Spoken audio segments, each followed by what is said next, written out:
What's up, Taiwan? Good morning. I'm Ethan Liu with 10 minutes of news from here in Taiwan and around the world. Taiwan has reported a record value in export orders in the first quarter of this year, up almost 17% compared to the same period last year.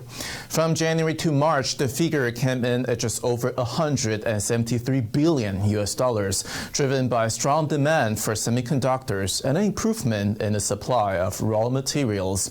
The government said the outlook remains dynamic as pandemic lockdowns in China affect production capacity of Taiwanese businesses, and the war in Ukraine drives commodity prices up.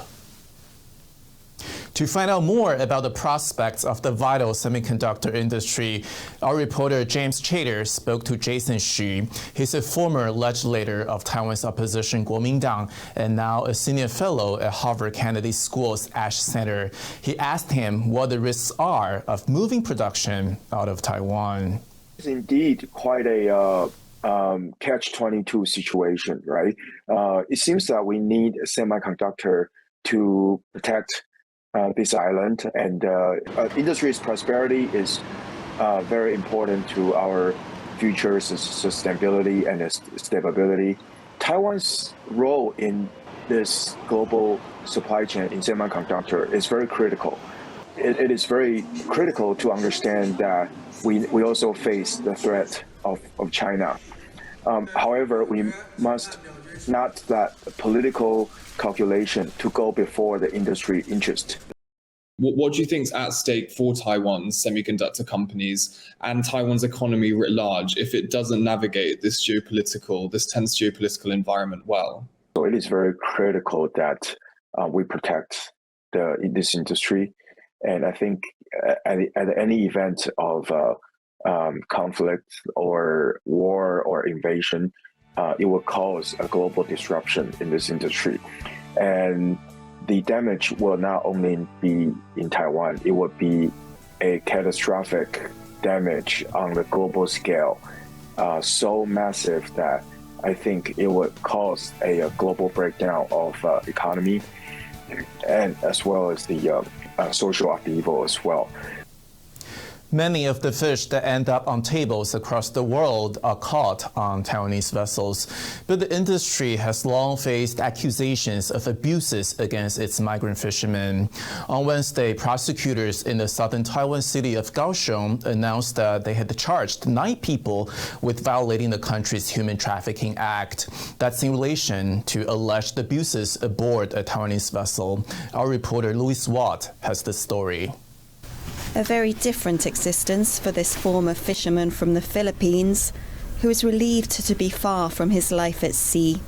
For 2 years he was on the Dawang, a Taiwan-owned vessel which has been investigated for alleged violations of human trafficking laws.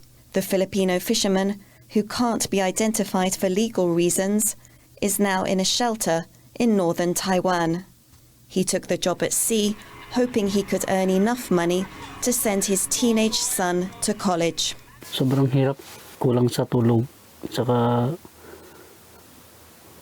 sobra sa trabaho, kulang sa pagkain. Sobrang hirap doon. Then panakit sa kapitan, ganun.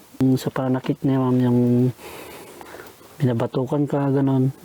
Why do you think you were treated so badly? Siguro sa lalo na pag kakunti yung namin, yung mahuli naming isda, doon siya na magagalit. Pero halos araw-araw yan nagagalit na. Kahit maraming isda. Ganun siya na tao. Parang hayop yung turing nila sa amin. Taiwan has the world's second largest distant water fishing fleet after China and employs nearly 20,000 migrant fishermen officially, although some non-government organizations estimate the real number is much higher. Taiwan is held up globally as a beacon of human rights, but activists have long said it falls short when it comes to migrant fishermen, who suffer various abuses. In January, US Customs banned catch from the Dawang after finding that it had used forced labor. Taiwan's fisheries agency says such cases are rare, but they will be hiring an additional 62 officers to inspect conditions aboard fishing boats. They've only had 10 up to now. The agency is also urging the cabinet to immediately approve a human rights plan so it can better address abuses in the industry.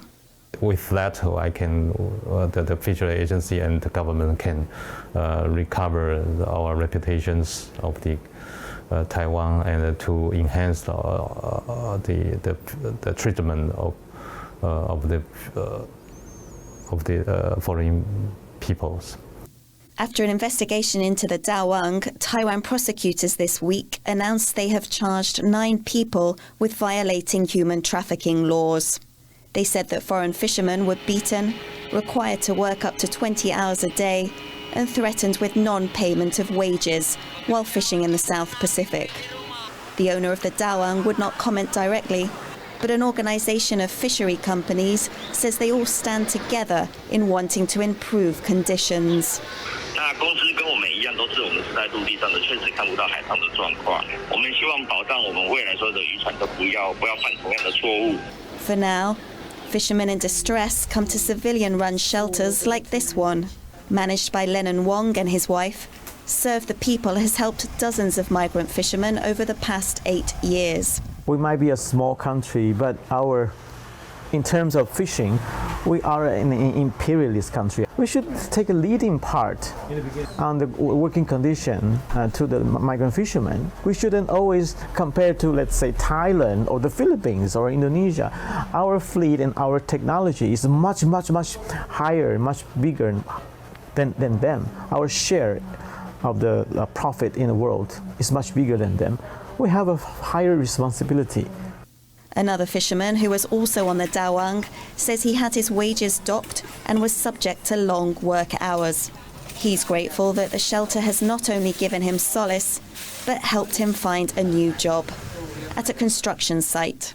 Ito parang mas madali na dito sa construction kasi 8 oras na lang yung trabaho dito. At para sa barko, minsan nagjo-duty ako ng 14 to 15 hours hanggang 16 hours. Matulog lang ako minsan 3 oras, gising na naman ako. Tapos duty na naman, palitan. Despite the difficulties they face, like many other migrant workers, these men are in no hurry to leave Taiwan. They feel working here is their best option to help support their families back home. Patrick Chen, Ken Ning, and Louise Watt for TaiwanPlus.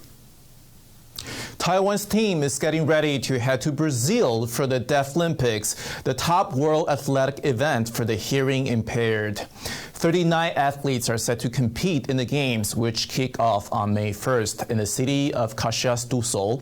Among them is Xu Le, who holds the world record for women's 100-meter hurdles for the hearing impaired. Badminton player Shen Yanru is taking part in her 3rd Deaflympics. She won silver and bronze medals at the last event in 2017. Like the Olympics, the games are usually held every 4 years. They were scheduled for 2021 but postponed due to the pandemic. Taiwan is hoping to beat its haul of 17 medals from last time. The Red Bull Flugtag competition is coming to Taiwan for the first time this year. The contest involves testing homemade flying machines. And how far do they go? The answer is, well, as you can see, usually not very far. But for most people, that's not really the point. Participating teams design the most creative human-powered machine they can, and the best team gets the opportunity to travel overseas to watch other competitions. Flugtag, which means flight day in German, was first held in 1992 and has toured 94 cities and held 168 competitions. Organizers recently announced that they're bringing Flugtag to Taichung Harbor in central Taiwan this September.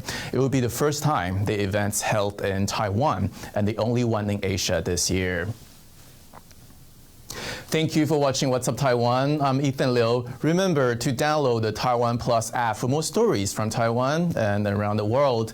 Finally today, we leave you with pictures of animals at a Mexican zoo beating the heat with ice-cold popsicles. Take care and see you next time.